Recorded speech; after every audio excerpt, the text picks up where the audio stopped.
Anyway, that's not what you do. But. Don't you dare put thing in my mouth. Oh, okay. All right, so let me just demonstrate. So you'll see that I've actually separated out my entire range, which is from a low C written to a high C written, into 4 different categories.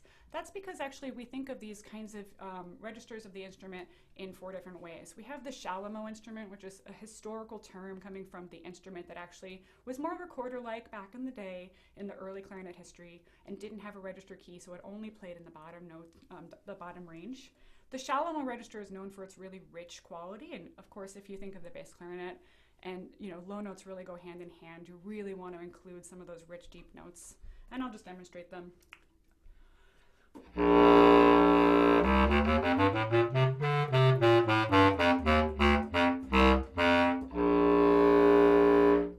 So it's just got this really meaty, I love that sound, and it always makes me sad if I get a bass clarinet piece and someone accidentally didn't write for that register, because that's kind of what it's for. The bass clarinet is a bass instrument, so don't forget about it.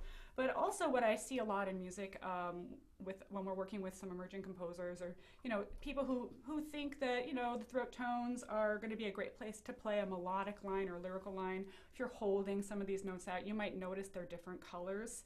So whereas I had a lot of rich color in the bottom register, something like this written B flat in the middle of the staff, it's very thin. It's probably the worst note on our instrument. So for me, if I'm getting this like lush, lyrical thing and I have to hold something like that note for a good amount of time, it's not a satisfying sound, but it can be played with also for its thinner quality. That's a sound that you're going for, then awesome area of the instrument to go into. It's just not as rich, it's not as vibrant, so that's the throat tone area.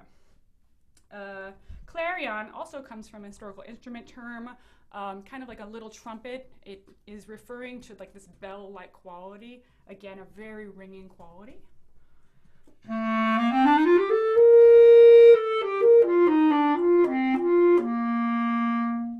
Beautiful part of the instrument. And then this, my favorite register is the altissimo register. This for me is where the bass clarinet really says, take it aside, clarinet, I can do that too. Plays really high, has this really beautiful lush sound. I hope I don't mess it up now.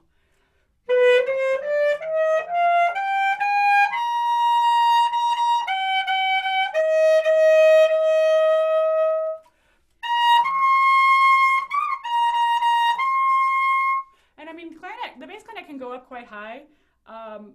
I can play higher than that. I dare not right now. But I've given you guys a very comfortable range. You can see right away, 4 octaves. Oh my gosh. I mean, it's actually more than the clarinet. So I hate to say that I'm biased, but I do think the bass clarinet has a lot going for it. Has a bigger range. It has so much variety in the colors, and I hope you could see that in these different areas of the instrument. So one person did ask if it's always written a step higher than sounding. Absolutely good question, and let me just reiterate that for all of you, is that the bass clarinet actually sounds an eighth, or an octave plus a step, not an eighth, a ninth, blah. The bass clarinet sounds an octave and a step higher than the sounding pitch, but we always write it a step higher. Wait, what did we say? What was the question?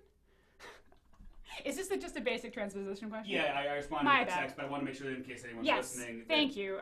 You write bass clarinet.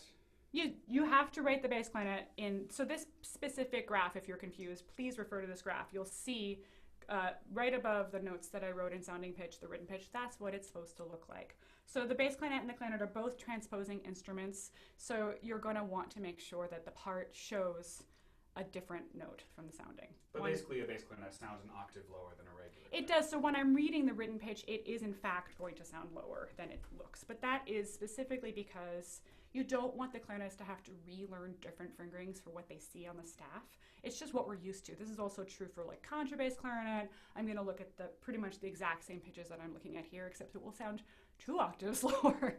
So it's just so that it's standardized, so we don't have to constantly relearn fingerings for what we're seeing on the page.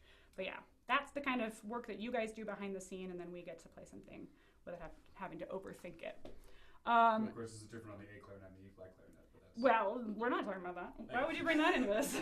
Great, so I just wanted to cover like that. That's kind of like the basics. And for those of you who are new to writing for bass clarinet, This is a great chart for you guys to refer to make sure that you're turning in a part that is correctly transposed and looks clean. Any other quick questions about the basics? Let's see. Would you say that the throat tones of the bass clarinet are meeker than the standard clarinet? Yeah, and it's a really great question, and I'm happy to demonstrate. So I actually really don't like that B flat. And if you take this exact same written pitch, and if I play that B flat, so that'll be the same fingering, on the clarinet, it'll sound an octave higher now. It still is the worst note on the instrument. So, that's my shallow, but here's the throat tone. Right? That's me just like not really doing anything to it. Us clarinet players have to work really hard to try to make all these notes balance, but that B flat is just mean. It's just the weakest note of all of them. But honestly. do you feel it's the question was, is it worse on the bass clarinet than the clarinet? I don't know. That sounds pretty bad. And let's see. I think it's probably going to have more body on the bass clarinet. It also sounds like I put it down and let water go into my reed. I do think the bass clarinet has a little bit more body to it, so that kind of counteracts the issue a little bit. I don't know if that answers your question. And then someone else asked, Hayden asked, what are some clarinet and bass clarinet idioms that you really enjoy playing and which composers utilized more often? Idioms. Or do you want us to get further into this? Let's get further into it. That might actually get covered here, and then we'll come back to it. Great, so I cover a lot of detail here in the page, but you can read that on your own. So let's go straight to the break. The break is good to know about, because when you're writing trills and if you're writing really fast passages, you kind of want to know where this is. What is the break? The break is the area of the clarinet where I basically am going up, and each time I go up, I raise a finger, I raise a finger, I raise a finger. I've run out of fingers, and I have to then go to the next register, putting all my fingers down again with the register key open. And the distance between those, the interval between those two notes, written here, written B flat, to written B, so that's the top note of my throat register to the bottom note of the clarinet register. That's where we refer to as the break. So, because I've been playing clarinet for a very long time, I can do that very smoothly. However, you want to be aware of it, because if I'm going up and down in a passage over that interval a lot in a fast passage, that might be really awkward. Right? If I'm just doing like a note passage like this, it's a lot harder than if I were going. Those top two notes are the break interval. It just sounds sluggish. There's not much I can do about it because that's the instrument. Of course, it's heightened because this thing is bigger than the clarinet, and it has a lot more key work that is kind of slower and kind of bigger and just heavier and takes longer. You know, that same passage on the clarinet might actually sound a lot easier, I think.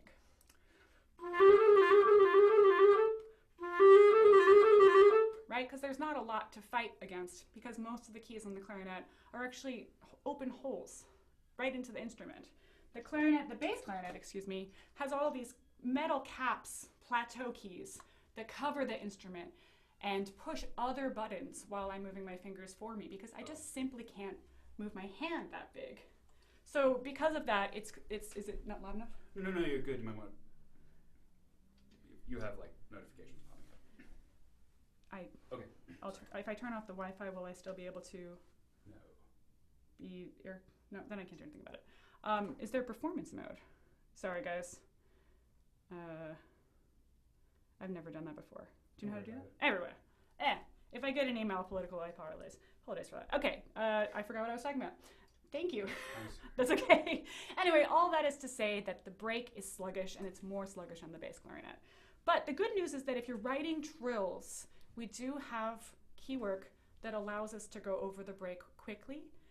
It's just not ideal in a passage like the one I played, but in a trill, it can be done.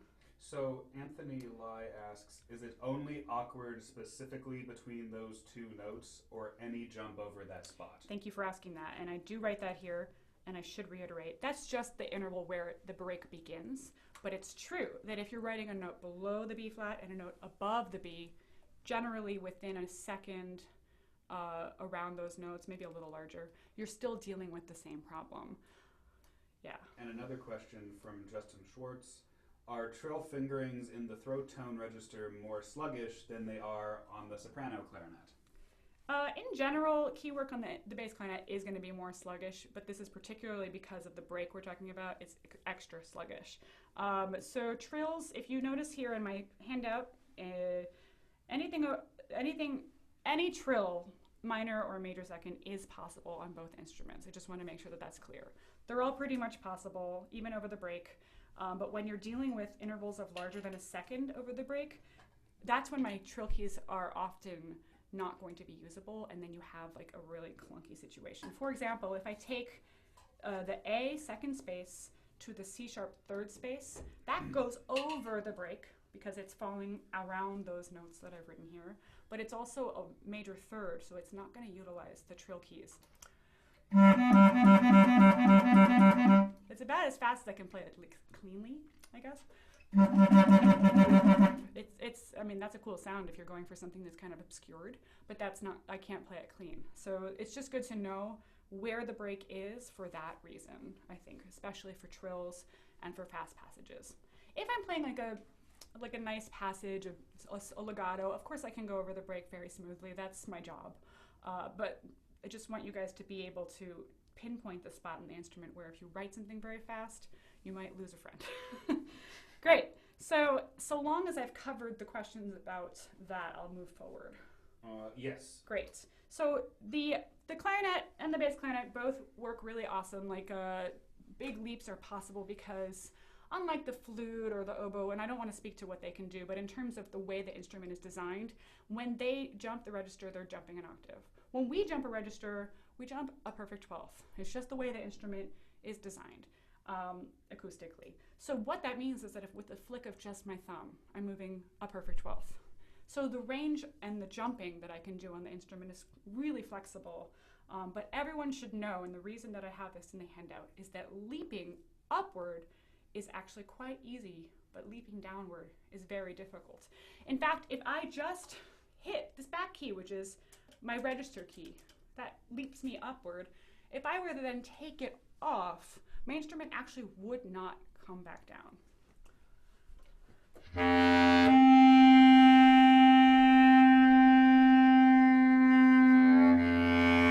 But it takes a really long time for my instrument to come down. I actually took the key off several seconds before you even heard the instrument attempt to come back down. So the reason I mention this all is because if you're having me do lots of leaping downward, don't include a slur on those intervals because I'm probably going to tongue it anyway, right? I can go back down really easily when I articulate because that gives me a chance to take the key off and kind of reset. Yeah, great. That's all I got to say about that, unless there are questions.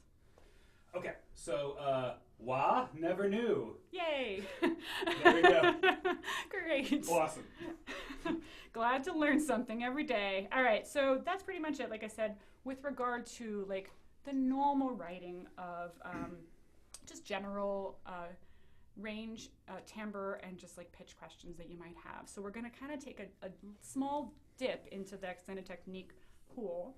I'm going to try not to go too long on this. I could talk about this for a very long time, but I kind of give you guys a brief overview of the things that I like to do on the instrument.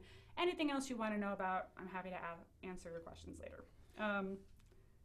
There seems to already be a question.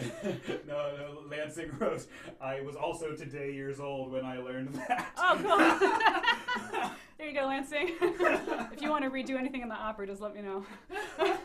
All right, so microtones, I'm just going to pass through microtones really quick. You could dive into microtones for a year if you wanted to. I mean, there's just so much going on in between the notes. But for those of you who are new to it, here are some like standardized notations for the quarter tones that I like to see, at least. Basically, it's possible to do pretty much any quarter tone on both instruments. There are a couple that are impossible, but that's why you'll go to your resources. And I have a list of resources at the end of this handout where you can kind of go in and actually look at the different fingerings and see, oh, that one's wrong, you can't do that one. And just so you know. And make sure that when you transpose your part, that you then check to make sure that you didn't write anything impossible. That often is forgotten.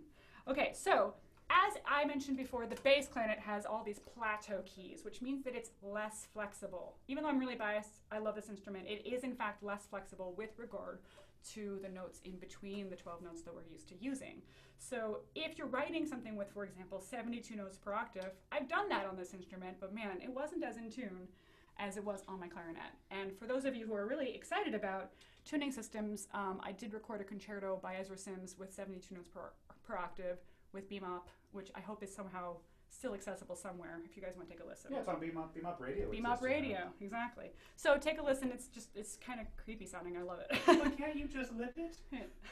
So, I mean, you ask a good question, and lipping things can be done. The problem with lipping things that I have is if you're really playing a passage with a lot of notes, you really don't want to be, I mean, I think flute players can do it. I don't want to speak to what they can do, but you do see them kind of move their head a lot. I think they can do that quicker than we can. With the reed and with everything else that's going on, I can't really be bending notes in a string of like 16th notes. So I am really relying heavily on my fingers to do that job. That being said, if I'm holding a note, yes, I can definitely bend it here and there to tune it. So that's pretty much it with that. I think, again, if you have specific questions about microtones, there are some resources that I include at the end of my handout, and you can really take a deep dive because there's a lot to do. Great. I just want to get into sounds. That's kind of my thing. I love to play with colors with all the composers that we work with. And here are some examples, I guess. We'll just kind of plow through. So timbre trills, or bisbigliando, I said it correctly, I think. Maybe not. I have trouble with that word. Or color fingerings. All of these are very similar. The timbre trill is exactly the same as the bisbigliando. And color fingerings are basically when you do those. Well, let me talk about this first. So what's a timbre trill? Let's start there, just in case you don't know. If I'm playing a note, and then I add a slightly detuned same note, and then I trill between the two. So in the case of this note, I'm going to add a different fingering for that to make it more colorful. What I'm actually doing, though, to be clear, is I think a lot of books define this as playing one fingering and then playing another fingering for the same note. I'm not really doing that because a lot of the notes here can only be played one way. And even if they can be played a different way, they don't sound that different sometimes. So what I'm really doing is I'm shading the note with a microtonal fingering, right? I'm playing like an eighth tone or a sixth tone, lower or higher, to make that trill.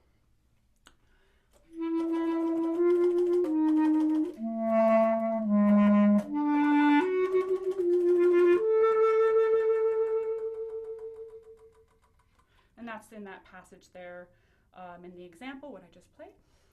So they're not all the same distance, but they have this really ethereal quality. They have this really, kind of detuned quality to them. There's nothing very specific about that, and you can see in this example that the composer just writes timbre trill, and I take care of the work of figuring out, like, how am I going to do that? And as a contrast, in measure 17 of this example, you'll see that those are quarter tones. So at the beginning,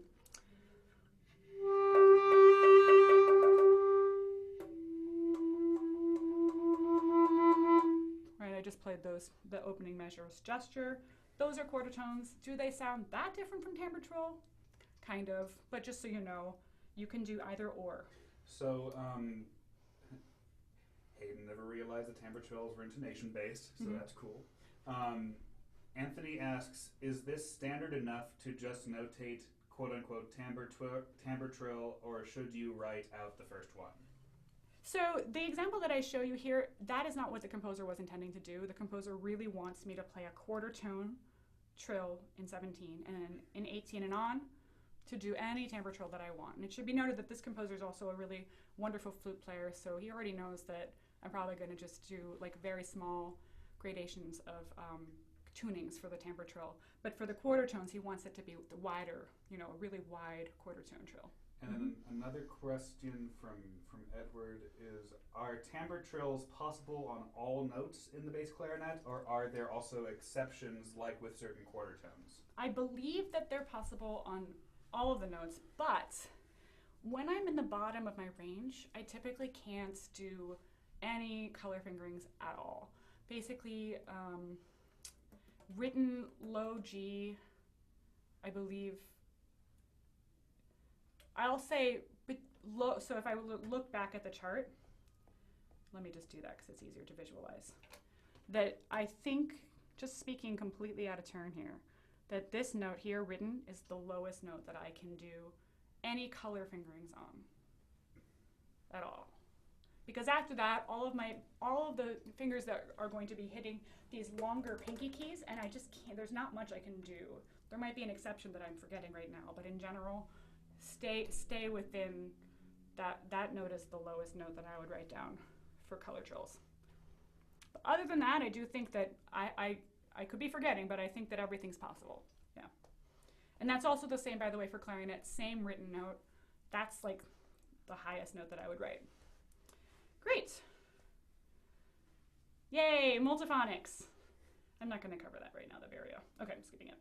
So multiphonics, if you're not aware of, but I think a lot of us have heard this before, is when I trick my instrument to play multiple notes at once. And the way that I do that, and we spoke briefly about the register key mechanic, right? If I hit that back key, my instrument leaps up a 12th, hooray. But sometimes if I hit a different key that is above the bottom fingering that I'm using, it will trick my instrument by making it want to jump up to the next register, but also it's not designed to do it, so it kind of plays multiple things at once.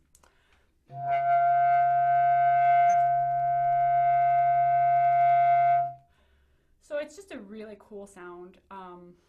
It's a great, I think, mechanism for if you're writing something that you want to like have like maybe an electronic feel to it or a gritty feel to it, but really there's a lot of variety in the multiphonic like spectrum of fingering possibilities. So like some of them can be really soft and quite ethereal and beautiful. Some of them can be like really in your face and just really explosive.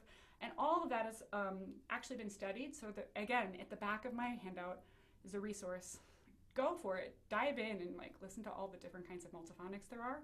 But please note, and you'll see that here in my example, that when you've done your research and you have found multiphonic fingerings that you love, you got to put them in the score. I don't know them all. It's an incredible amount to memorize. So it's not been done. We don't really memorize them. I have favorites, but I certainly don't have them all in my head. And they're kind of personal, right? Like they are, and it's another thing that I was going to say actually is like you'll see this example here that I have in the score.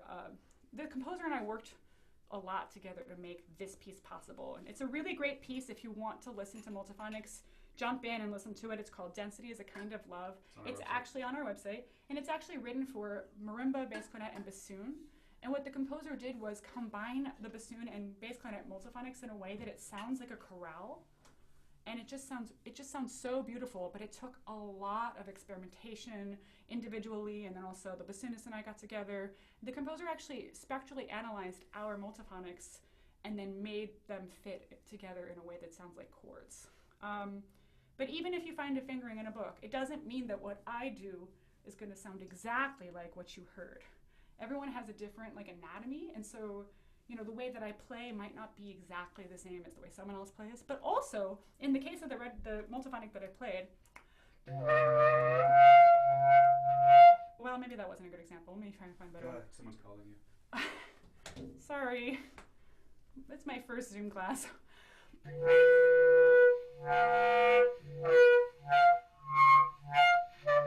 So I'm not really moving my fingers. I just wanted to show you guys. I could have probably found a better example. But basically I was playing the same fingering, and I'm able to locate different zones within that multiphonic fingering so that it always sounds very different until you give me one really important piece of information: the notes that you want to hear. They have to be written just like you see here.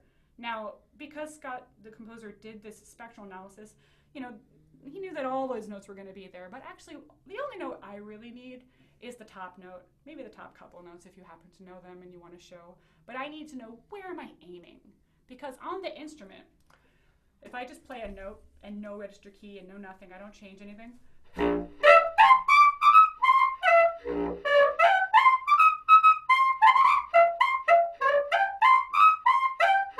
Right, so I can play pretty much all the different partials that the instrument will overblow without touching a button. So I need to know what area, what partial of the harmonic system am I going to be aiming for to get the notes that you desire. Okay, are there questions regarding multiphonics? Okay, so there are some questions. One recommendation is it cool if we turn off your sharing unless you're using the handout, like in the see it? Yeah. How do you do performance mode? No. I can do that here. I mean, like, don't worry about it. Oh, because they can't see me. Yes. Oh, so yeah. Let me just do that. Sorry. But I don't have power of the computer. The computer is handled by the other of us. I'm sorry. That's my Hi. bad. But aside from that, let's see. Going back, there was one timbre twirl question. Great. Which was, is there such a thing as an extra low F key on bass clarinet, Ooh. like on the high-end buffet crampon soprano clarinets? Yes, I think I know what you're talking about. And would that allow for lower color trills? I don't know. So I play Selmer, first of all, which I love. I think Selmers are the best. I know what you're talking about. I'm not even sure I know if that would work on the clarinet because I've never used that key. But to be sure, I don't have that on the instrument, and I guess that answers the question. I can't do it. So another question is, I missed it. Where can I find that list of multiphonics? Yes, that's going to be at the end of the handout. But it's not a list, right? It's okay. So at the end of my handout, and I will be sending this to Elizabeth, so it will be hopefully given to every single person who is here. There is, in fact, a resource sheet. So yeah, basically what you'll want to do is open up one of those books, for example, the Refelt book. Let's say Refelt wrote this book called New Directions for Clarinet, and in it is like a big chapter on multiphonics. And the way it's usually organized is actually by sound quality in this book. So if you're looking for something that has like a more subtle quality, a softer kind of sound, you'll go directly to that page, and there'll be a list of those kinds of multiphonics with different pitches that you can choose from. Usually it's in like pitch order, you know. And then, for example, like a shrill, like intense multiphonic, go to that section, and you'll see an array of choices. So again, that's one resource. There's also Heather Roche's blog, Roche. She has a lot of really great multiphonic resources there with recordings. And in general, I would urge all of you to be sure to talk to your clarinet player. You know, if you're writing stuff like this, make sure they're comfortable, make sure they've tested it out, and they can send you recordings on their phone or something if you need to work virtually, till you find something that everyone can agree upon. Because they're not kind of like user fits all. Like if you see a fingering on a page in a resource and go, that's the one, it doesn't mean that I can then immediately do it the exact way that the writer of that book thought it would work. So, another question from Brooks Clark. Is it acceptable / not annoying for you to add materials to the metal bell of the bass clarinet? It's not. Like a small traffic cone or funnel. Oh. Will it affect the pitch at all? I promise I am not on acid, and I'm basing this question off what I have seen in the group Moonhooch do with tenor and bari sax. Moonhooch does sound a little bit like we're on something, but okay. I've never heard of that group. That's awesome. I can't wait to check it out. I have never did you say a traffic cone? Yeah. I've never done that before. I don't have one, but that's so cool. I'd love to know more about that. I'll look into it. What I imagine it would do is change only the bottom note and detune it. Because what you'll be doing if you have a good seal on the bottom of the instrument with the bell is if you can seal something to this, yeah, it'll probably lower the pitch. It might mute it a lot. It really depends on the object. However, I have done tinfoil, and tinfoil is actually really cool. Again, these kinds of applications to the instrument will only affect the bottom note. That's the written low C. Why is that? Because, thank you for asking, all of the keys are open. I mean, it's hard to see in the camera, but when all these keys are open, the air is basically diverted in different directions. When all of the keys are closed, that is when I'm lowering all of my keys, everything is covered, and I'm playing the lowest note of my instrument, the air is only directed towards the bell. And so now I have a lot more control over the kind of the sound effect that I can create. So what I do here is I loosely attach, it's in the microphone, I loosely attach some tinfoil to the bell. And then when I do that, a lot of it's available to kind of flap around, and that's what's going to happen because the air is all being directed towards the bell. It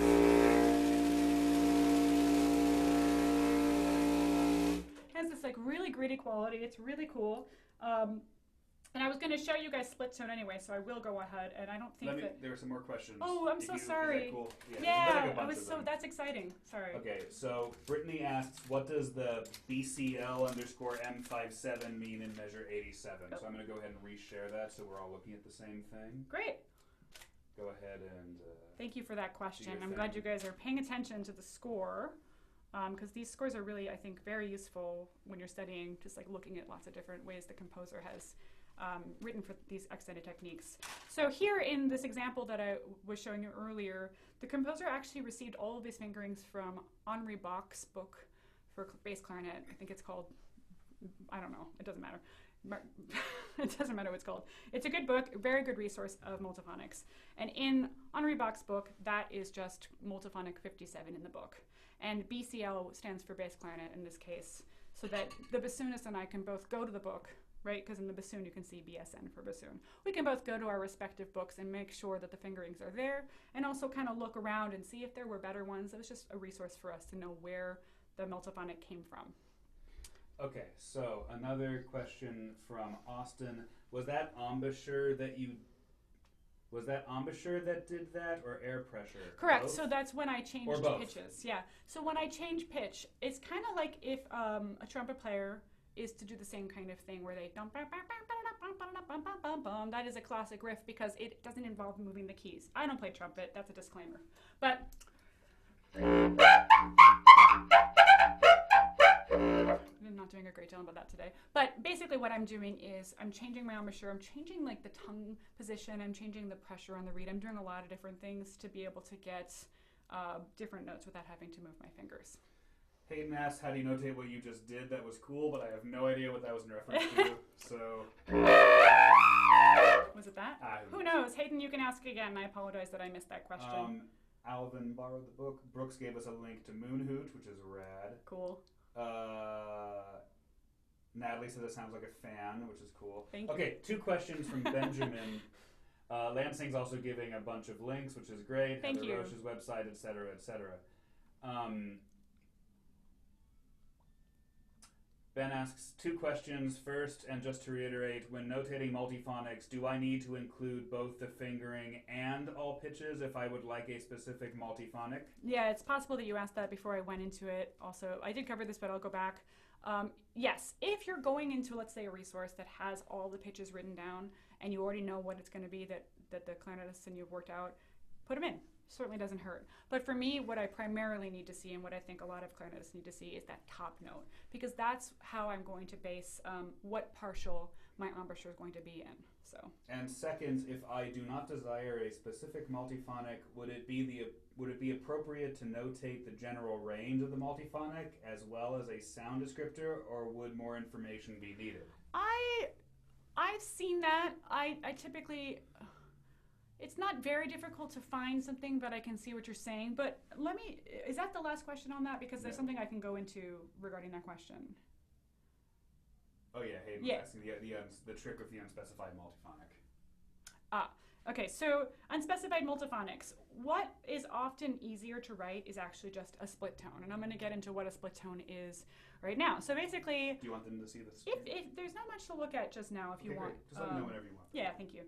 So for split tone, what I do, not just me, we all do, is I'm playing a multiphonic without using a fingering combination. So I'm, for example, going to play the very lowest note of the instrument. And when I use my air column and I use my embouchure and everything involved inside embouchure as well, I can actually split that note into a giant multiphonic sound without using, again, any fingers. So I'm actually playing like a bad embouchure to get that kind of sound. And this is great because if you just want, I think that's what someone asked, Hayden, or I forget who asked, is if you just want like a gritty sound and you don't want to have to worry about like math and partials and going into a book and looking up the fingering and asking the clarinet player, yada yada, the split tone is like your thing. And what's cool about split tone, which is similar, is that if you give me a specific pitch to aim for above my note, I can actually play a lot of variety.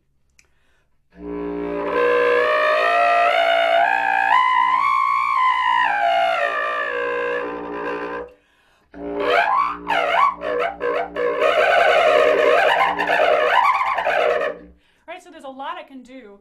And again, I haven't moved a single finger. I'm doing all of that because I practiced the control of my embouchure to be able to do that. So if you're just looking for like a crazy intense sound, you can give me a split tone. Perhaps you can give me a note to aim for, or you can just generally say high, middle, or low if you're having different kinds of sounds mixed together that way. Can you show them an example? Because they really want to know how to write it. Jump in. And I just wasn't ready yet. Mm-hmm.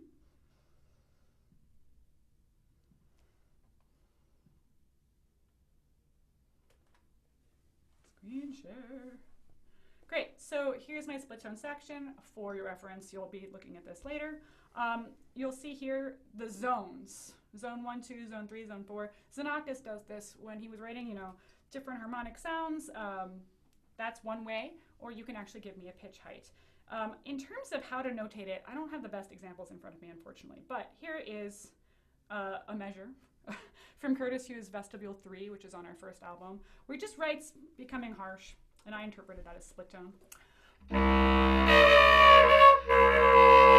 Right, so you can see that the split tone is being used again in the very bottom of my range. Here's another one, which might be a little bit better, but still this is an early piece, so I'm not sure this is the best example either. Right here is the split tone, and you can see that the composer is showing me to go up, he used an 8 VA, and then back down.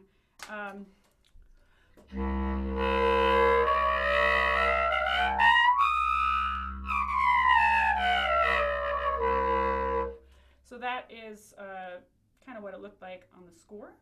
But there's a lot of ways to write stuff like this. I'm trying to see if I did any others. There's a lot of ways to write stuff like this. In the beginning here, and this is not copied well, this section, this section here is also a split tone section. The composer chose to write like a stem filled in with like this like meaty texture in the middle, so telling me to do it.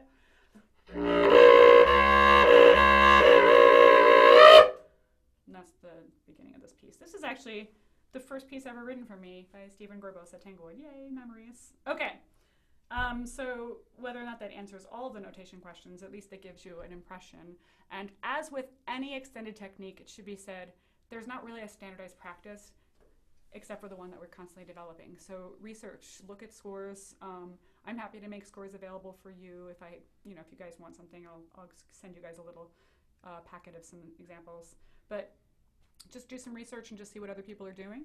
And don't forget to include like a page explaining what different note heads mean and what different things that you were doing in the piece are going to mean for the performer, so that you don't have to be standing next to them and explaining all the time. Yeah, so that is kind of, I'm just going to do a couple like really quick tricks because I do want to close off my portion of the talk. You can so much more fun than mine. But I'll just do like an assortment of different sounds, and I'll just quickly answer any other questions that you might have. So not that I'm very good at it, but you can sing and play at the same time.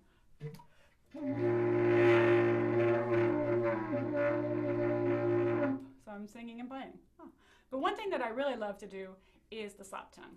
And I want to bring that up because there are a lot of ways to... No? You're not happy? No, just before we move past the singing and playing thing, they should ask if they're writing for someone if they're willing to do that. Oh, right? Yeah. I mean, I guess I keep saying that, but I'll keep saying it. You make a good point. Because to remind you, as with any extended technique, do ask the performer. And for me, specifically, if you're writing to sing, I'm bad at singing, and I have a range of a crappy alto, and I have trouble finding the notes because I don't have a good ear, I guess, when I'm playing somehow. I feel like I can find notes better when I'm not playing. Anyway, so you want to make sure the performer is comfortable before you just like put it on the page and go, that looks cool.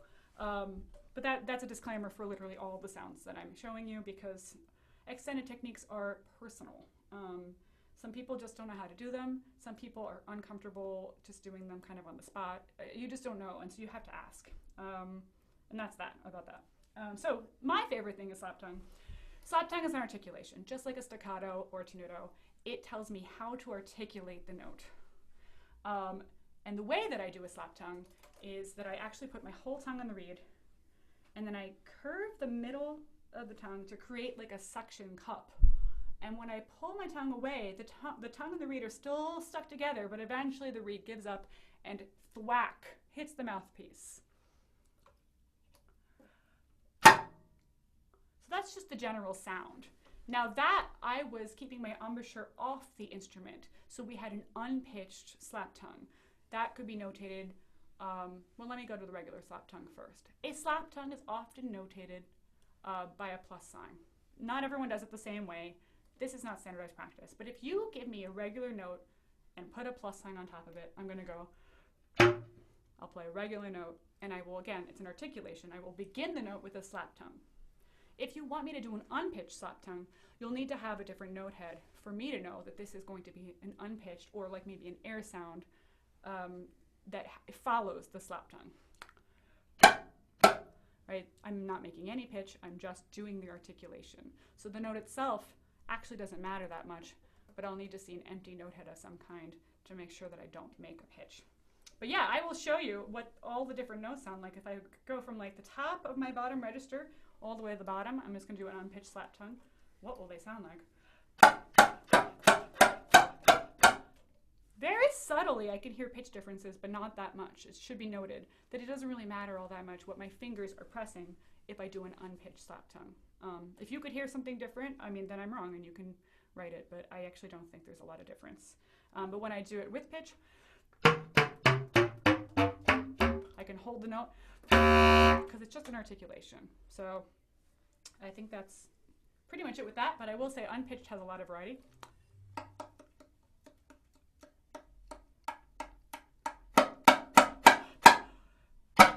So I can get a lot of different like baby pops, I can get big pops. I mean, it can be very loud and very exciting. So it's something that I practiced for a long time. I want to say this because slap tongue is it's a very specific technique that people don't just do.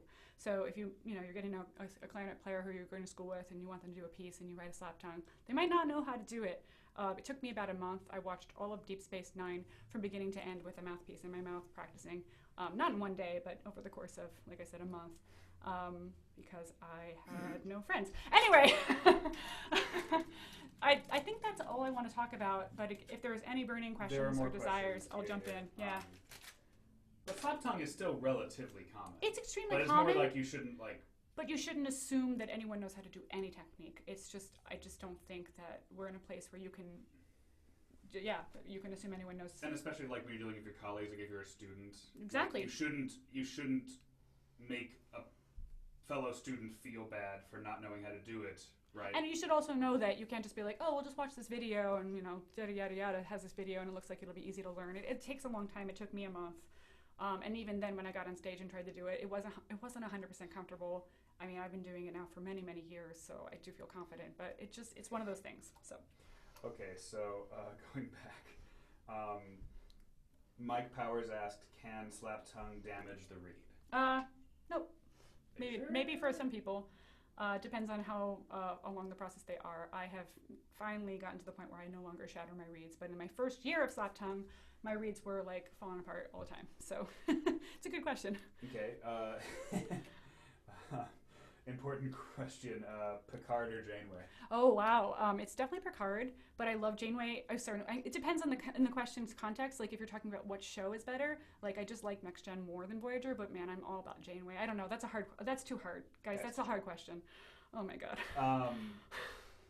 No, he Captain, not the show. It's so hard. Let's skip it. It's too much. It's too political. So Justin asks, is slap tongue much harder on the soprano clarinet? No. Oh, sorry. Maybe. Let me show you. Good question.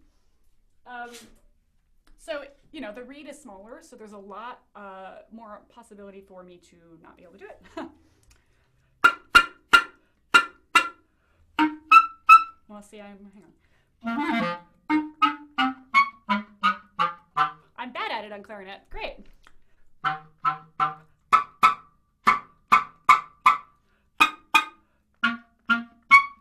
Yeah, I'm bad at it on clarinet.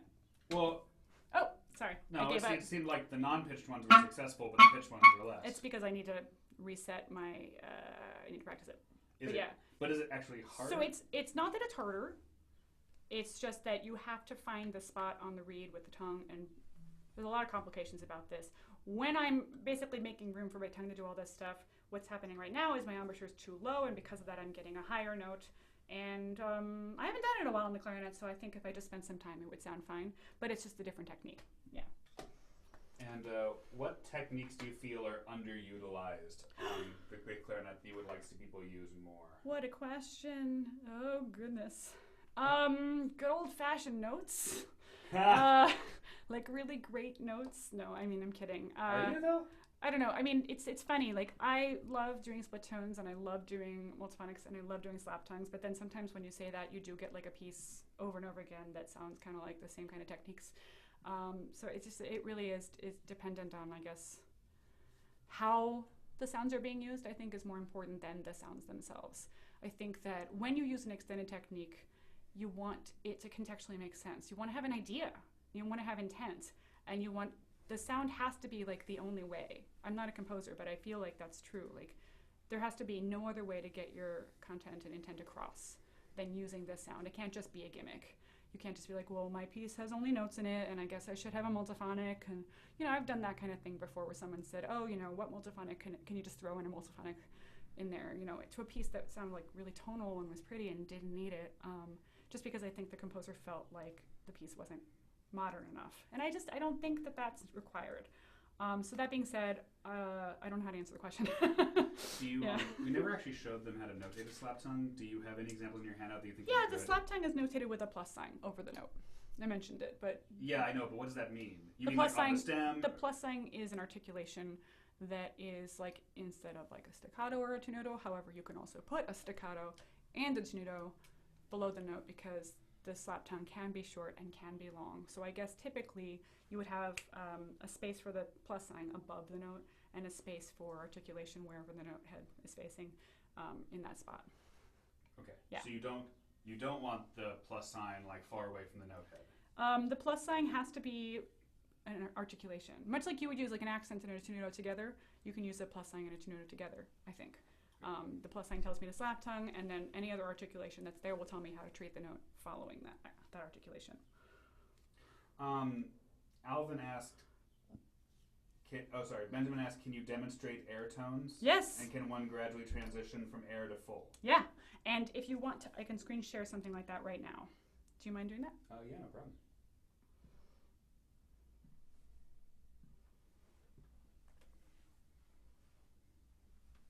So here is an example of air sound notation. Can be done lots of different ways, but here's really cool because in this piece, the composer shows me a full filled in dot to showcase a regular full tone sound, and then gradually changing to that empty circle, which shows me air sound.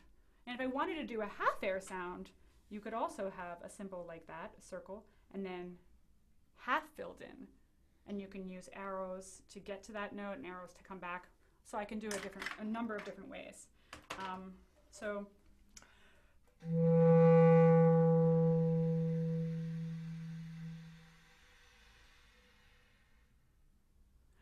Now if I just do it that way, that's really effective in this particular instance. This piece was about like wave sounds, and for this particular piece I chose to do this like really like light air sound because it's like a wave receding, and so that air sound is the receding part of the music. But in the case of like an air sound that you want to be more present, I can add vocalizations like s or you know, basically not that one I just did.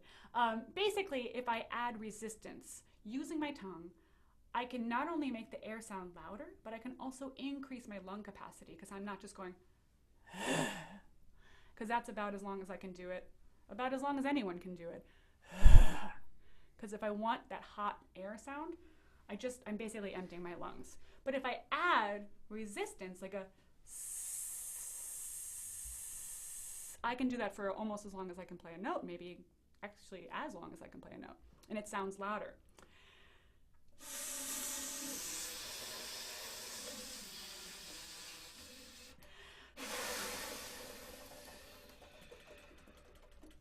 And same thing goes for any kind of resistance addition. So for example, rolling my tongue. What that also seems to do is allows a little bit of pitch to sneak in. So if I move my fingers like I just did, you might actually hear some more pitch content than you would otherwise. Just a little bit. Mm-hmm.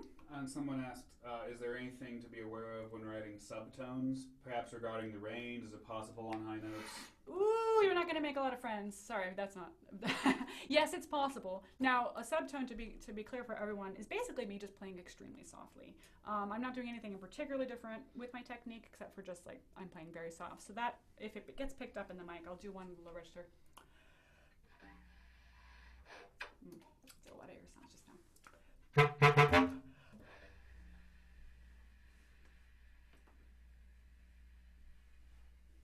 I'm not sure how much that's getting picked up, but I'm just going to go ahead and throw in another technique on top of that, and I'll get to your question in a second. But let's talk about split tone in subtone land.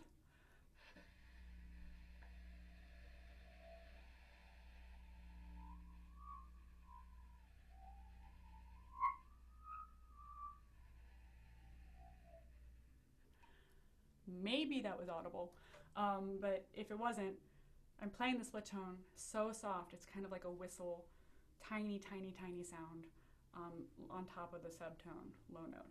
Now, that being said, yes, I can probably play a subtone anywhere, but the clarinet is known for the subtone sound in the bottom register. That's something that a lot of wind instruments cannot do. If you get an oboe player to play their bottom note really, really soft, could they hear it? They could. Oh, yay! Lansing wrote yum. Yay! I'm so glad it was audible because it's such a good sound. And if I'm teaching a class of kids, that's like one way to get them all to zip up. Like, shh, can you hear this? And okay. Anyway, so anyway, yes, I can play it, but anyway, that's the thing. Sorry, I was getting so distracted. If you get an oboist to play the bottom note on their instrument, it's a struggle to play soft at all.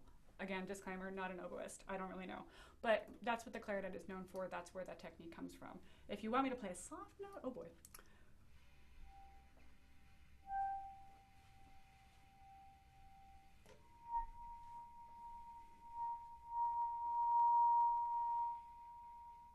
It can be done. Is it as yummy? It's up to you. It's scary for me. So there's that. Anyway, yeah, is that all the questions? Yeah, I mean, someone did ask if we think that, do you find that new music is often too flooded with extras that take away from the music itself? That's kind of loaded. I covered that a little bit already. Yeah. But yeah, I mean, it depends on the music again. It's all from me about like, what are we trying to say? I want to say something. I want to communicate. And so if I'm just making noises because the composer thought it looked cool to do that for me doesn't have any emotional weight. I'm just not that into it. But let's be honest, and this is important, like as a percussionist, extended techniques aren't extra musical sounds. They aren't separate from music. We don't want to imply that music is just notes, because it's not. Yeah, that's not what I mean. It's more like you're playing a piece and then you feel like extended techniques were jammed in just because that's what we feel is less successful. I want every decision on the page to be because that's what was required for the music to get across. And that comes with notes, decisions, and sound decisions, any of that stuff. I want to feel like the piece was crafted because there was a reason. So that's kind of what I'm getting at. That just is my approach to performing. And so when I'm working with a composer to create the sound world that they want, that's what I'm going for. Not like, I haven't played a trill between these notes in a while, or I haven't done a really high loud note in a while. I want a composer to feel like they're able to express, that we're both able to express what the piece is about. So, and with that, I'm gonna move over to Matt's part of the talk. Thank you. Cool. Way to go, Amy. I went over, I knew it. I didn't even look at the clock before I started. No, it's okay. I always feel like your talk is cooler because your instrument makes more sounds. Go for it, don't be sad. Anyway, cool. So, hi everyone. My name's Matt. I'm the marimbist and transient canvas. Yeah, so I just want to give you a quick overview of writing for the marimba. You might already have access to my handout in another format. I'm actually going to be updating this handout pretty significantly this summer, I've realized. But anyway, here's a start. So,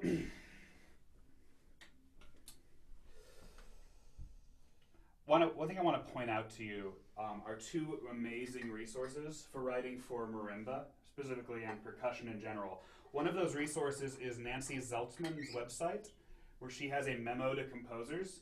Nancy was my teacher, my marimba teacher, when I did my master's degree in Boston, and she's one of the most important pioneers in making the marimba a serious instrument and not just like an extension of percussion or a vaudeville sideshow kind of instrument. And this memo to composers, she actually wrote in like 1989, but it's still amazingly useful. And some of the graphics that I use in my handout come from this. So this is her website. You know, this is something that she wrote, like I said, a long time ago. Her use of smiley and frowny faces, I feel, are extremely vital. Anyway, back to this. Nancy's important because she is one of the first people, other than Lee Howard Stevens and Bob Van Cise, to basically say that I am a marimbist, not a percussionist. The other resource is Samuel Solomon's book, How to Write for Percussion, and I feel very strongly that every composer should buy this book. If you have to buy the Adler orchestration book, which I despise with every fiber of my being as a percussionist, I think you should also own this if you can. It's an amazing resource, and Sam's new edition of the book has like 400 videos that come along with it, which are extremely useful. Okay, I got some chats going on that I should read. Do you want me to do that while you're doing it? Sorry. But yeah, you absolutely must own Sam Solomon's book if you can. If you can't, borrow it from someone. Your school library should own it. All the comp faculty who are on this right now, you should get your schools to buy this book because it is, as far as I'm concerned, the only really useful orchestration book for percussion. I know I really like to mock the Sam Adler book, and I do that because the approach in that book and in many orchestration books is a very old-fashioned view of percussion as being like a closet full of stuff that you throw in the back of an orchestra. Plus, the Adler timpani rangers are wrong. Anyway, moving on. So, basic characteristics and instrument range of the marimba itself.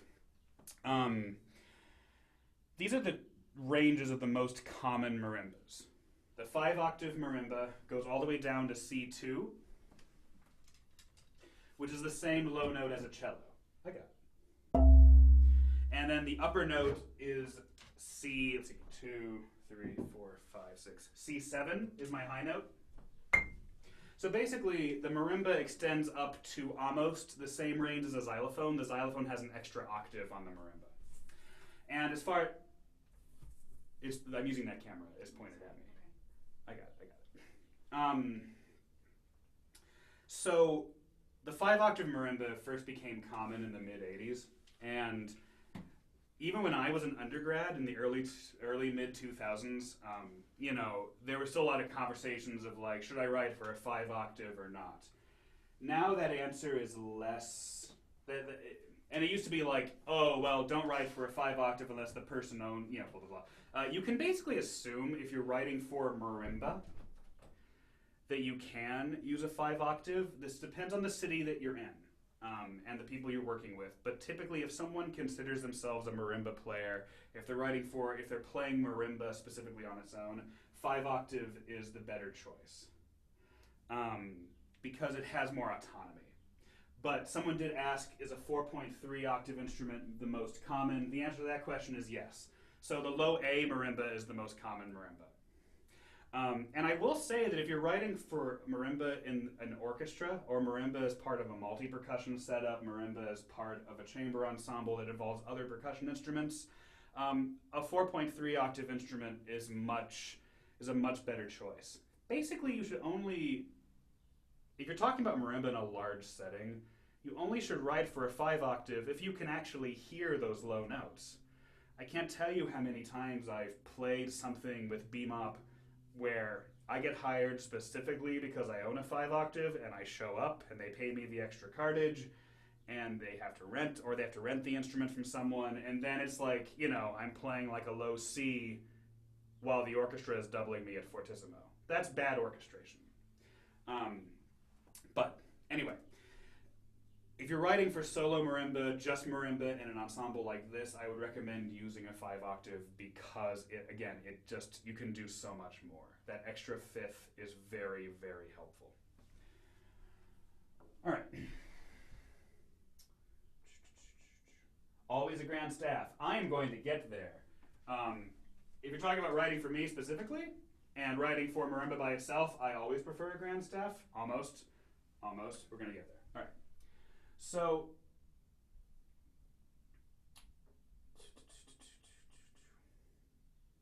yeah, all right. So people ask, okay, let me think about this. I'm just going to screen share, it's just easier. I'll unscreen share when I need to show you something.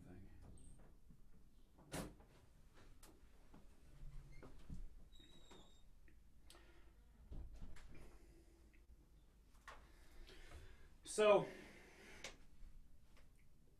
if we're talking 20, 30 years ago, you as a composer would have had to given serious thought on, is this a 2-mallet or a 4-mallet piece? That's really not the case anymore. People who play percussion and who are under the age of 45, under the age of 50, for us, 4-mallet technique was a part of our training. So there's no longer a question of like, you know, does this person feel comfortable holding 4 mallets? It's just something that we do.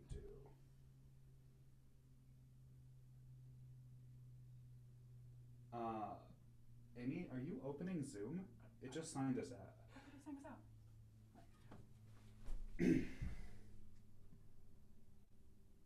Because it's open on okay, cool. We're still running. So I got a weird thing. Make sure Zoom's not open on that. Yeah, it's not. Cool. Anyway, so basically marimbas use 4 mallets basically like fingers on a piano. Most of the time we're just going to hold 2 mallets in each hand. Sometimes we might choose not to, but that's not something that you have to specifically worry about. There are 3 main grips that we all use. Again, that is not something that you have to worry about. But in case you're curious, the 3 main grips for 4 mallets are this. I use what's called traditional cross grip, which I like because I was originally a pianist, and this allows me to play basically using my fingers. There's what's called Burton grip, which looks very much like traditional cross grip, but the mallets are crossed the other direction. Then there's Musser-Stevens grip, which looks like this, which is probably the most common in the U.S. Again, it doesn't matter at all to you as a composer what grip I use. Some percussionists will probably go on and on about that, but it really shouldn't matter very much. Now, I will say, some people then ask me, oh, can you use 6 mallets? Because, you know, you've seen YouTube videos of that. And yes, I can hold 3 mallets in each hand, but it's very clunky. It's way less common for someone to be really good at using 6 mallets. And I found that the repertoire very rarely actually needs it.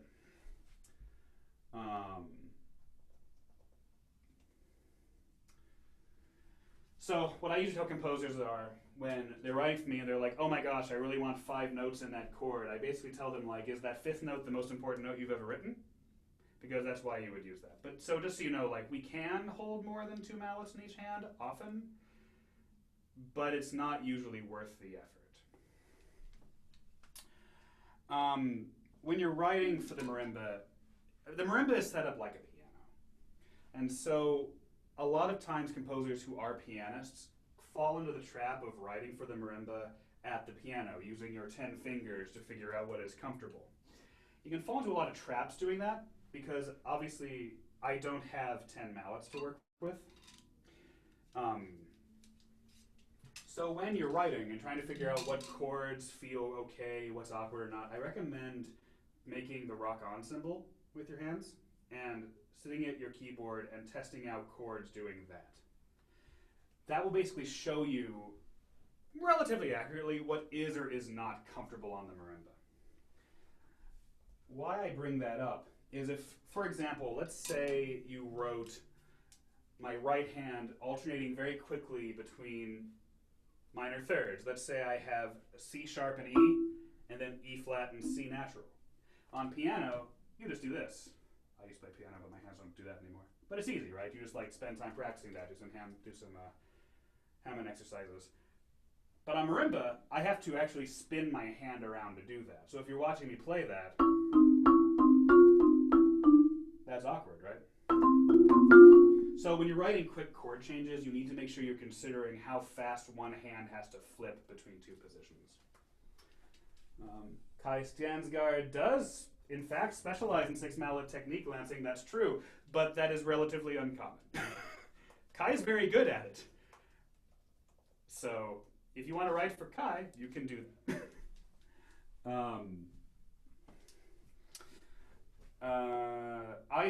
Cool. One trap that I find people sometimes fall into, so if we're going back, and we're just like talking back about chords again, obviously if I'm only holding 4 mallets, your chords can only consist of 4 notes. You can't give me a 5-note chord or a 6-note chord. But where sometimes people lose track of what they're doing is they're like, I only have 4 notes in this chord, but they don't consider how wide the intervals are. So I'm just going to go back and do a little screen share here.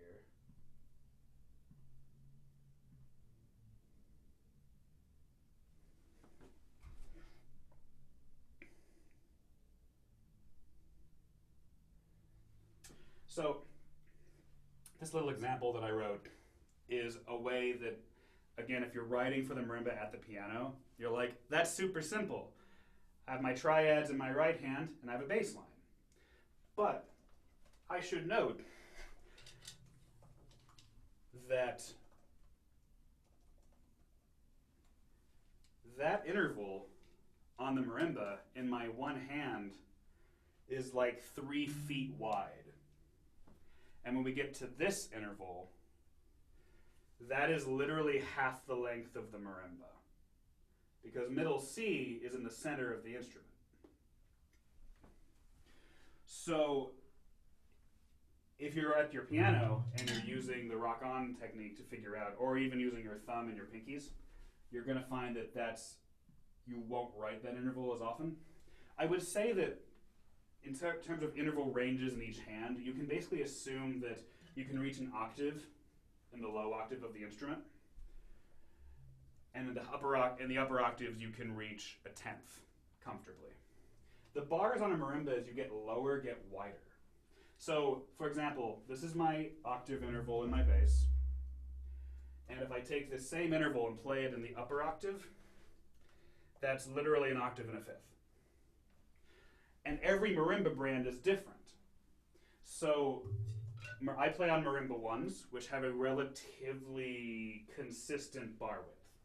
The bars expand very gradually and they don't get that wide. If I play it on a Malatech, for example, the low bars are incredibly wide, and I can't even reach an octave on a Malatech in the low range. So because different marimba brands are so different, unlike pianos, which all have the same size keys, you kind of have to be conservative with your interval sizes. We got some questions coming up. As a percussionist, thank you for pointing this out, thanks. Are there types of mallets that are uncomfortable using the 2-mallet technique? Is it cumbersome to have to switch mallets a lot? There aren't really mallets that are uncomfortable to use. You mean if like 2 mallets in my hand? one would just adapt. Like, for example, I often have to use bass drum mallets in pieces that I play. And with my specific grip, this is awkward because the shafts are so wide, but I just switch to a different grip type, and it's all fine. Now, is it awkward to change mallets a lot? It can be. You have to consider that when you have someone change mallets, it's going to be an obvious change. As part of learning a piece, we choreograph that kind of thing. So percussion, it's just like choreographing a dance. So like I'll practice like I'm here, and then I go and I switch. But you need to give people enough time to do that without looking rushed.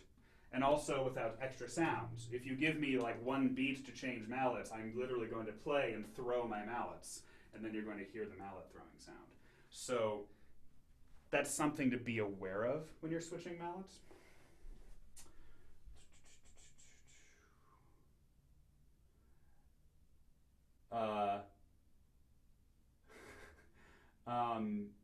What about wide leaps in the upper register? We'll get there.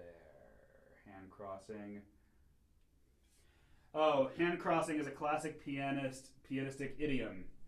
There's almost no reason to do hand crossing on marimba. Ever.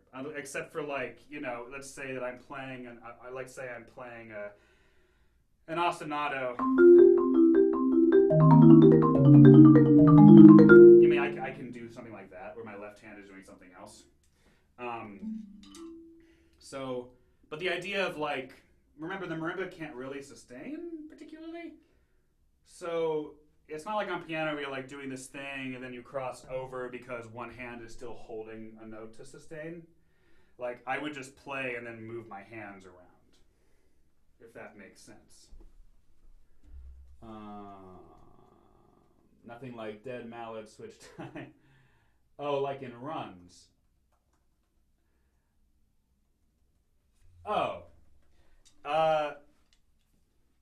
So when we play runs, we just alternate our hands normally.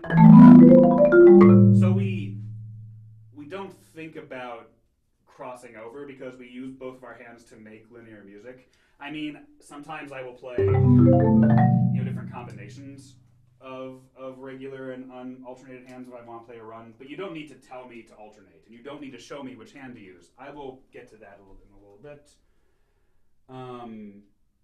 Okay, we'll get into a lot of these things. Is there ever a cause to voice a 4-note chord if the inner two notes cross between the two hands? No, you should just write the notes out, and I will cross them however I choose. If that makes sense. I mean, it would only make sense if, let's say, I was going to the two manuals. Let's say you gave me an F sharp and a D sharp versus like a D natural and a B. In this case, I might choose to play all the accidentals with one hand and all the natural notes with the other hand. But I could also just stick it this way, and that doesn't change the sound at all. So you don't need to worry about telling me which hand to voice a chord with. But in general, I would say don't automatically. You can almost always assume that the lower notes will be played with the left hand and the higher notes will be played with the right hand.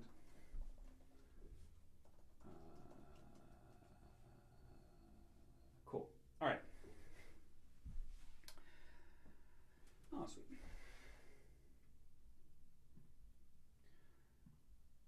So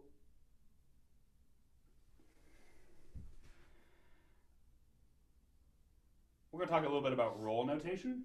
So rolls, or tremolos, which is what they're called in other instruments, is how percussionists deal with sustain. We view tremolos the same way like Amy would view playing a long tone. It's just a note that is long to us. It's not a special effect. And so to that end, when you're notating rolls on the marimba, and Nancy I stole this from her website, which I love this example so much. Example C with the frowny face would be how one would want to see that if they were reading a tremolo on a piano or reading it on a woodwind instrument. But for me as a percussionist, I find that incredibly off-putting because it doesn't actually show me the harmonic motion. So if you're going to write rolled chords, you should always notate them basically like just as a stacked chord with the 3 slashes on them, like you're writing a snare drum roll. You don't need to show me which hand to use. If you want me to start with a specific note, you could use a grace note into the tremolo. But otherwise, usually if I'm working with a composer and they really bring this up, that like I want you to start with one specific hand, if I make them do a blind listening, they don't notice when I do one or the other. It's a bit too nebulous. To that end, we can roll with one hand while doing something else with the other hand.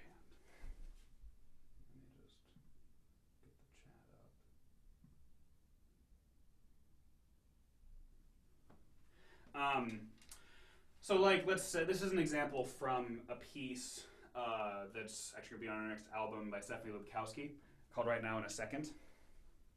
And she utilizes sustain in one hand while the other hand does something else. So if I'm rolling here,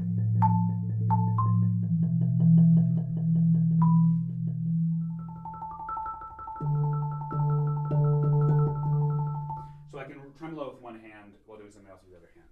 You don't need to actually tell me that. Like, you don't need to write in one-handed roll. I will simply assume that's what you mean because one hand is tremoloing and the other hand is doing something else. I hope that makes sense to everyone. But yeah, definitely with rolls in general, do not approach them like you would approach a tremolo on any other instrument. They are simply a method of sustain, and in order for us to see harmonic motion, it's much better to have stacked chords than to have them broken up like that.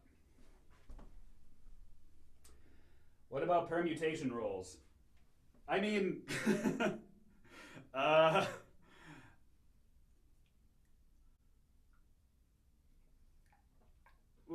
so by permutation rolls, the question is like, well, what if I want you to play a specific pattern while you roll? To do that, I would recommend using like Lutoslawski boxes where you write in tiny grace notes that show me the pattern you want, and then an arrow for the length, and that tells me what to do. But the concept of permutation rolls are sort of very tied to marimbists writing marimba music. They're not necessarily that tied to other kinds of performers. So if you want me to play with a specific sticking, you basically have to write out using fast grace notes what you want me to do, and then I will just do it.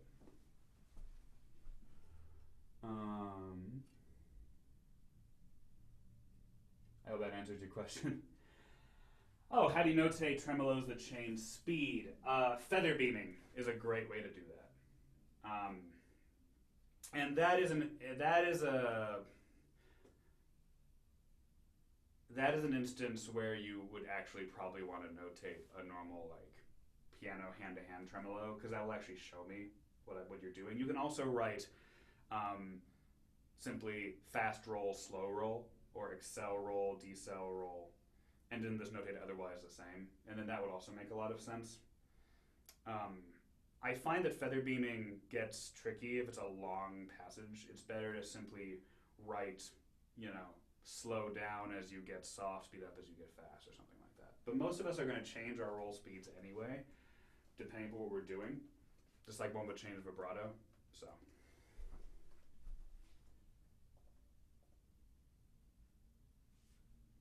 Cool. So, let's see. Okay, let's do this in time here. Orchestration choices.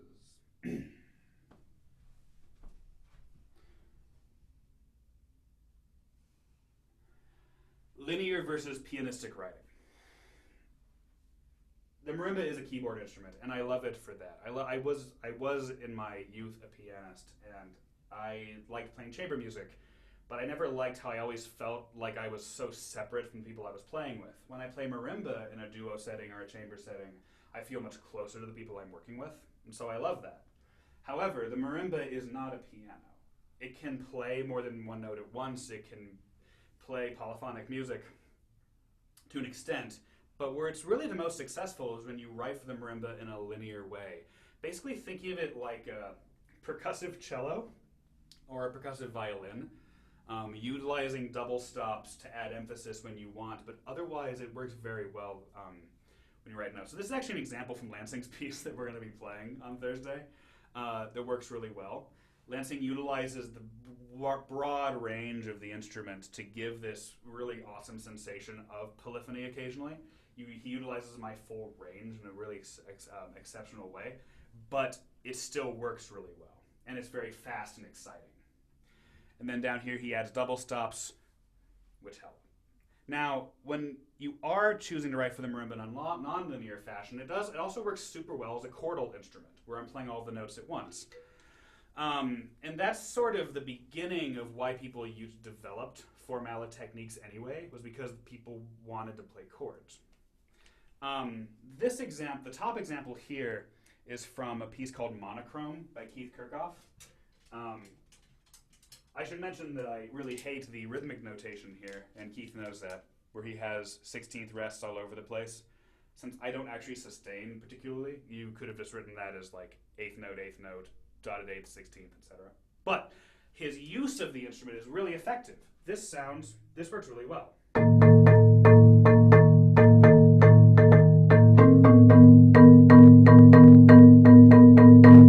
It's crunchy, it's awesome, he plays up the overtones. Works really well. Another option would be this example from Jonathan Bailey Holland's Rebounds, which is much, much more lyrical, but also still utilizes the marimba chordally really well. You'll note that he has one hand crescendoing at different rate as the other hand.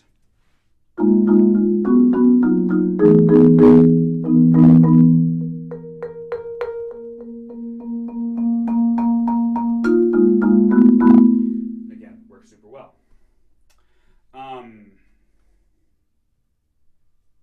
The piece you heard us play first by Matthew Welsh, Lumba Lumba Hijau, managed to give the sensation of a bass line and a soprano line by simply spreading the notes out really far. This is an example from Matt's piece, and you notice he utilizes cross-staff beaming. That is an extremely effective way to write for the marimba. I hate it when I'm seeing something and it's like a bunch of rests in the left hand and then a bunch of rests in the right hand, but the hands are just alternating. It's always best to go across the staves like this. And this allows the feeling of having a separate bass line from the upper line, but my hands are alternating so I don't have to be all tense. And this is also an example from Tina Talon's Dirty Water, which you can listen to on our album Sift, which is on Spotify and Apple Music and what have you. And again, she does the same thing. She leaps across the marimba's range, so you get the different timbral effects of the different registers, and it feels like there's a bass line and a soprano line, but really it's all one long line. And this is just something that I rewrote to kind of highlight the whole easy to read thing. This is actually a student piece that we got many years ago. And this top example is the actual composer's original version. The totally innocent mistake of not doing cross-staff beaming, that's very difficult to read. But the bottom example is actually quite easy for a marimbist to read, to give you kind of some context there. Okay.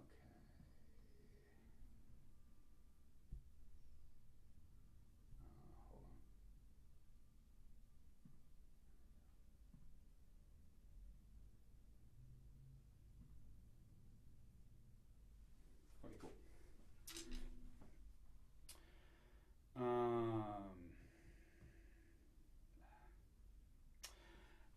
Now, where the marimba really struggles is where you're trying to write an accompanying bass line and a melody in the right hand. It doesn't work as well. It's much more difficult, mostly because we only have 2 mallets in each hand, so triadic-based writing is actually, it takes some doing, it takes some choreography. So this is a really simple piano part that I wrote out that's mind-numbingly easy on the piano. But on the marimba, I have to fling my hand up. So if you watch me play that, there we go. I have to play up basically all the notes with one mallet. You know, I can do that, and that's fine. But given the fact that the harmonies never shift, it would be much easier to instead have the left hand simply oscillate between C and G.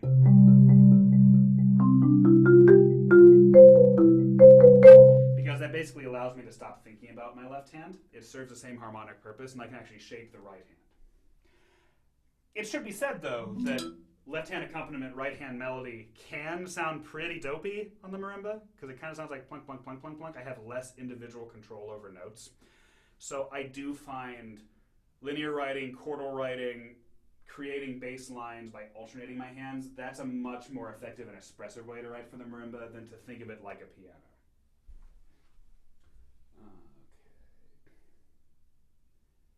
Is counterpoint, like two voice, for example, problematic on the marimba? It depends. If you're going to write counterpoint, you should only use two voices. So, but I mean, I play Bach, like the lute suites.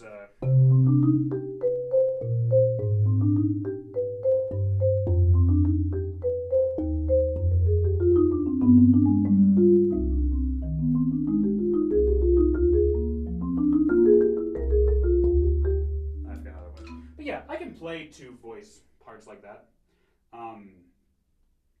It's more so when like one hand is playing like some repetitive triadic pattern that I find the marimba is less effective. Because I have to do a lot more choreography and I can't focus on my individual notes. In many ways, two voices moving at once is actually easier as long as it's more stepwise, if that makes sense. Those bass buffs. Okay, so this is getting into the part where I talk about using the grand staff.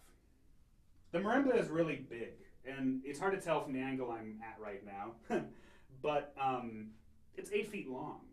And it's also, like I said, the bars are different widths. So if I'm standing in the middle of the marimba, I'm actually standing in front of middle C. Middle C is literally in the middle of most marimba brands, and the bottom 2 octaves take up the same amount of space as the top 3 octaves.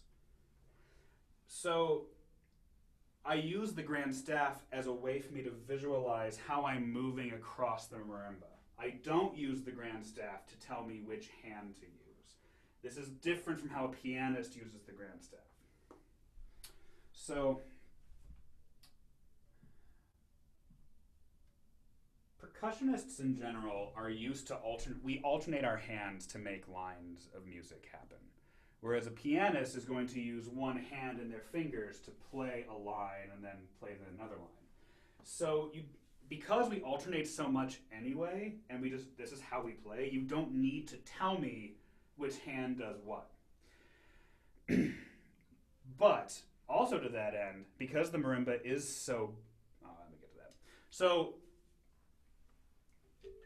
when I have double treble or double bass clefs in the music that I play, I find it very viscerally upsetting because it completely screws up my entire idea of where notes are. So look at this top example. For a pianist, this would be a logical and intelligent way to write this progression of fifths, you know? I don't know how to play music anymore. Anyway, but what this looks like, so what this means, of course, is I'm just going up, right? But what it looks like I'm doing is I'm going up with one hand and back down with the left hand. Much more effective would be to notate it this way, where I can see the notes are all moving up. Now, I have kind of changed my view on this since I wrote this handout. You can show me, if it's obvious what hand I'm going to use to play a note, it is easier if you show me. Seeing 4 notes blocked together like that is kind of aesthetically displeasing. I think nowadays I would recommend this instead.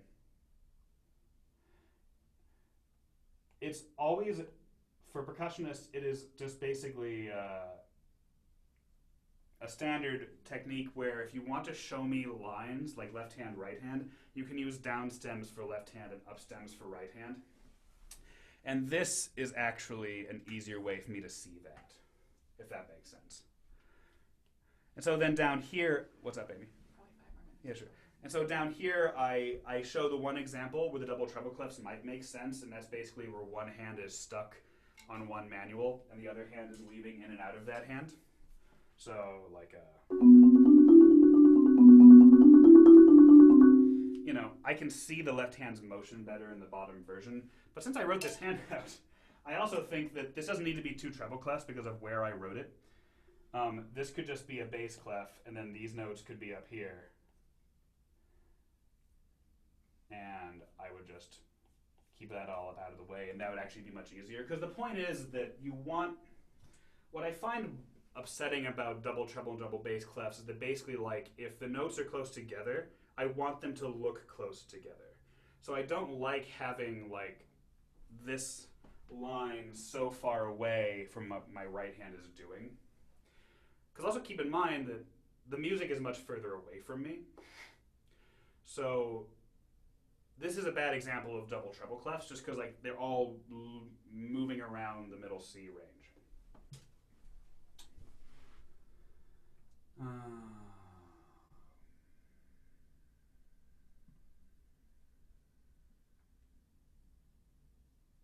Oh, thanks. Did you see much music from multiple performers on a single marimba? Yes. That's totally fine. It's like piano four hands. Prepared marimba that I've seen or done. Right, cool. All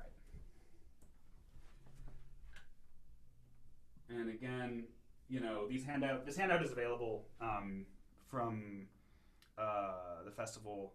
You all might actually already have it. Oh, right. This is what I want to get to. Now,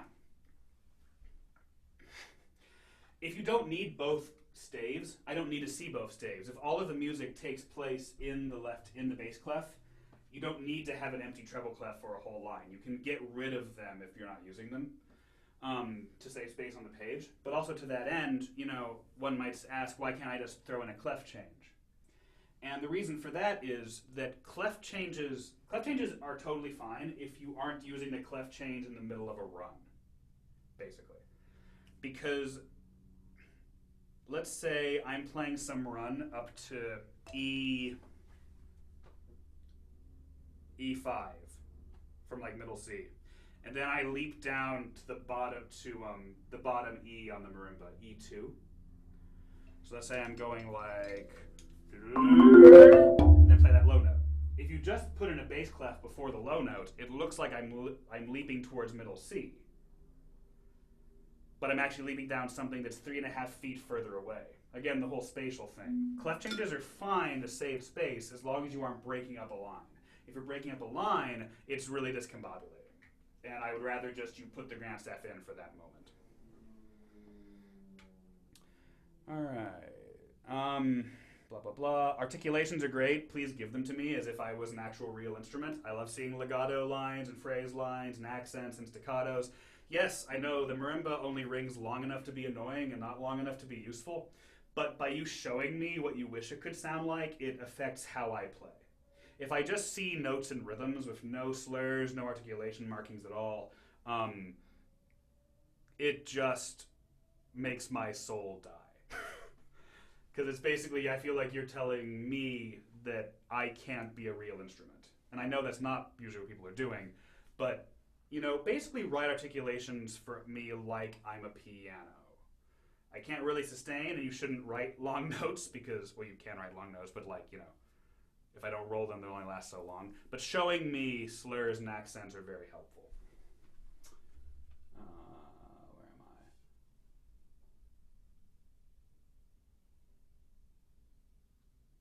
Staccato, that's a good question. How would staccatos be useful? Well, I can actually control making notes shorter by leaving my mallet on the bar. It's called a dead stroke.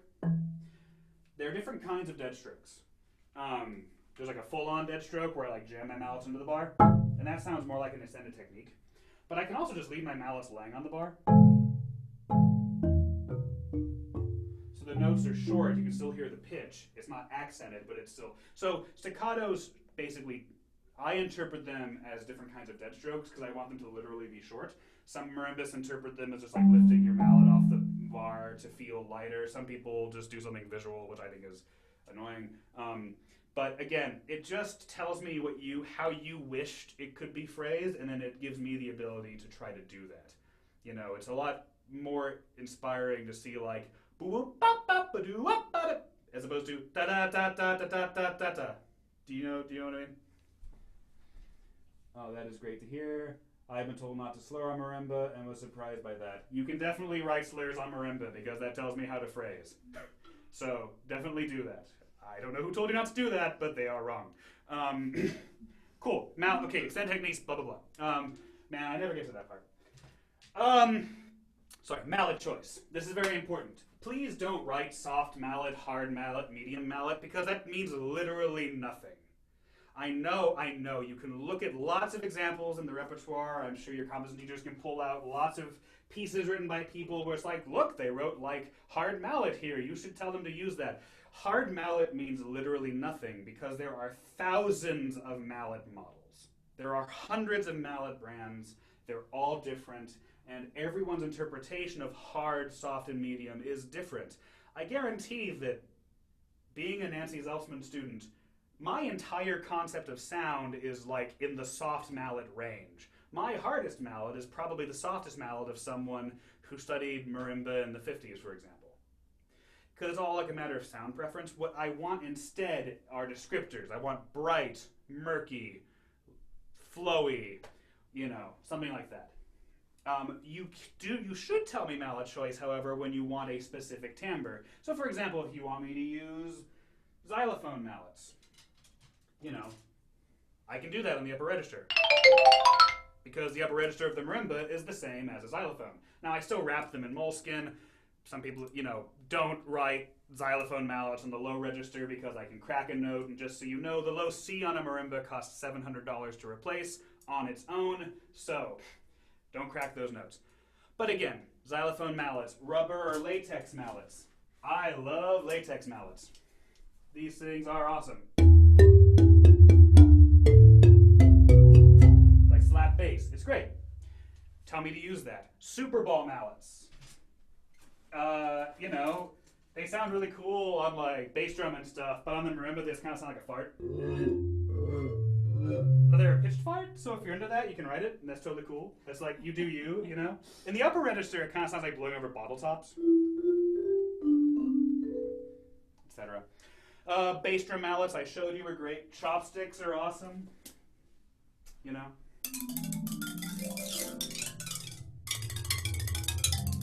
I particularly like chopsticks because they're not going to scratch the bars because they're made of really cheap wood.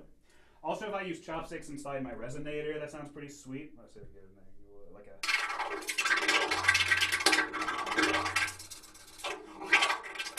That can be really fun, Depends on what you're into. And brushes. Now, I will say brushes. Metal brushes are going to scratch your marimba. How do you notate play on the resonator? You would have to put it in the score. I'd recommend using like a block note head, like a square note shape, and just treat it like, just put that in the key. Like square shaped note heads are resonators, or put a separate staff.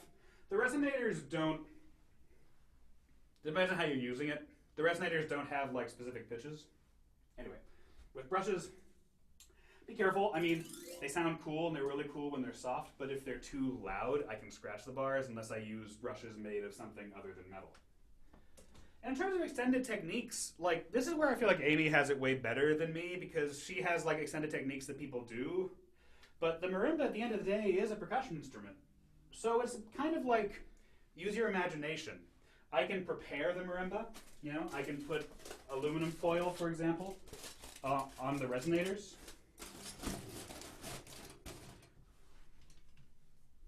And it kind of sounds like electric guitar. I can dampen the bars with like a cloth. Stuff like that. I can take hex bugs, which are little toys, and tape them to the bar and they make this humming sound. Again, but remember that the marimba is made of an endangered hardwood, so don't do anything that you think might scratch it or break it. Now, I will say that like mallet shafts glistening across the marimba is bad for the instrument because it scratches it. I know Lockenmon does it in Trio Fluido, and it sounds really awesome, and I love playing that piece, but I don't play that piece on my own marimba. I'll only use it on like a beater marimba. again, in my handout, I list some more options. But really, like, if you just go online and look up marimba techniques, there's a lot of stuff that I've never thought about. Bowing is pretty common. I do bowing a lot.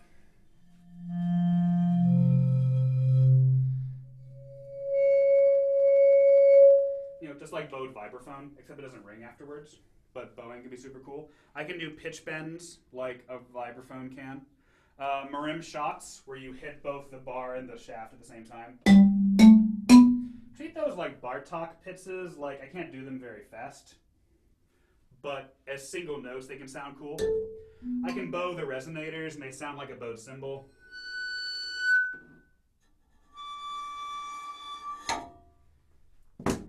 Oh, what else can I do? I can literally play on the resonators, which can sound pretty hip.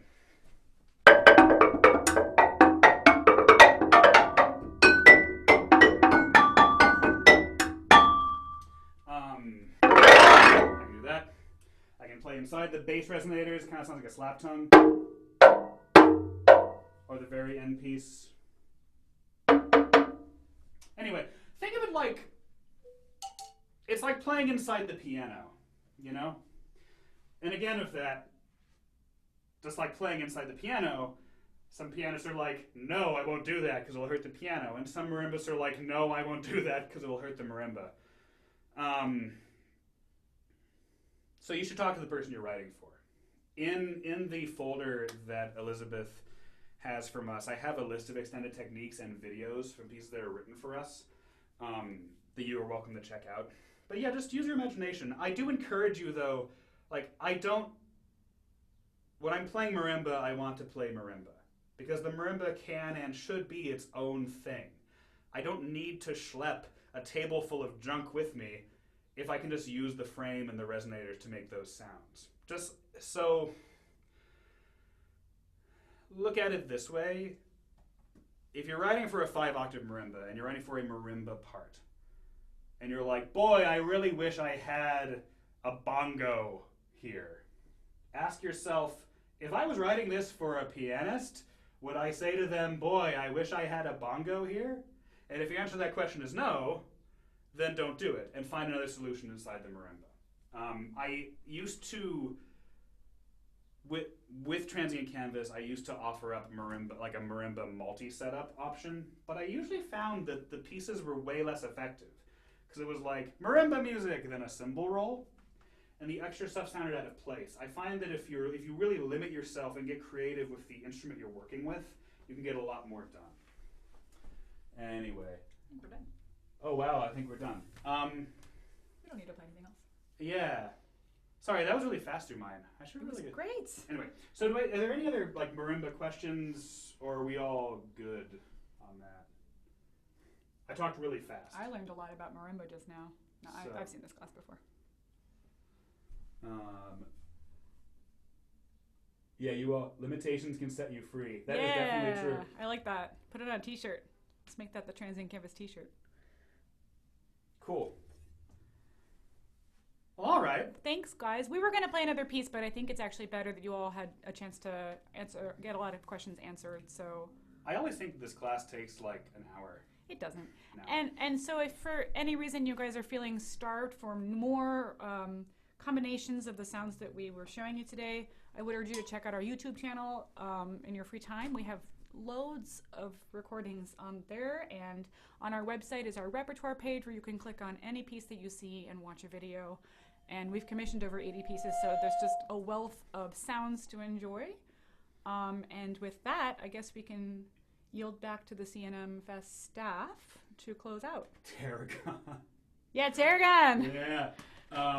Oh, someone asked me about touch harmonics. Oh, yeah, okay, yeah. You can. Yeah, they work. They work better in the low end. So if you want to, like, if I like dampen the middle of this bar,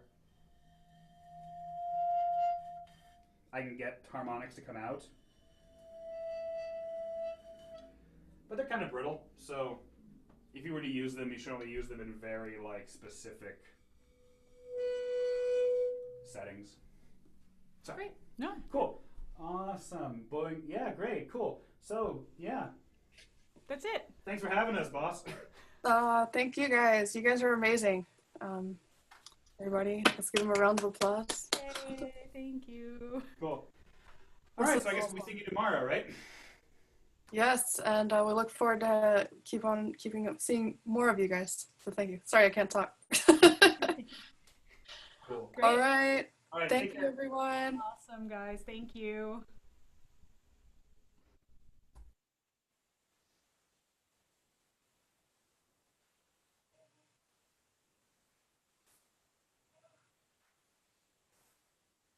Right.